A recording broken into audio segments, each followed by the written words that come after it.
ডিসেম্বৰৰ 1 তাৰিখে পাণ্ডু অঞ্চলৰ 4 নং কলনীত সংঘটিত এক ভয়ংকৰ জুয়ে কমেও 17টা পৰিয়ালক গৃহহীন কৰি তুলিছে।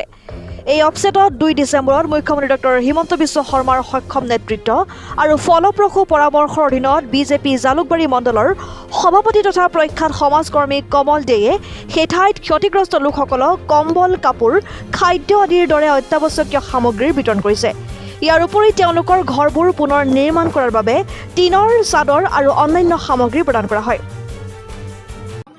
कमल दा धन्यवाद और सीएम साहब धन्यवाद और हम लोग को एक बार करके टीना दिया, बर्तन दिया, कढ़ाई, चावल, मसारी लेकर सब हेल्प किया और 15 दिन के लिए राशन पानी भी दिया और बोला जो कमेगा देगा।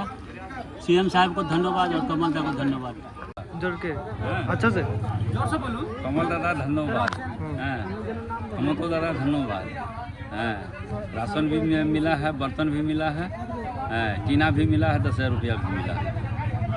रातिपुआ प्राय 7টা 7:30 বজাত এই পাণ্ডু 4 নম্বৰ কলনী পাণ্ডু কোৰ্টৰ ওচৰত এই গোটেই আমাৰ ইয়াতে এটা বস্তিবাৰী আছিলে। এই বস্তিবাৰীত জুই লগাৰ কাৰণে বিধ্বংসী জুইত সকলো পৰিবাৰৰ চব বস্তু জ্বলি গ'ল আৰু তাৰ লগত যেহেতু আমাৰ জালুকবাৰী মণ্ডলৰ অন্তৰ্গত আমি মণ্ডলৰ তৰফৰ পৰা যোৱাকালিৰ পৰা যিখিনি পাৰিছোঁ আমাৰ মানুহখিনি সাহায্য কৰিছে। কাউন্সিলৰসকলে ইয়াতে আগভাগ লৈছে।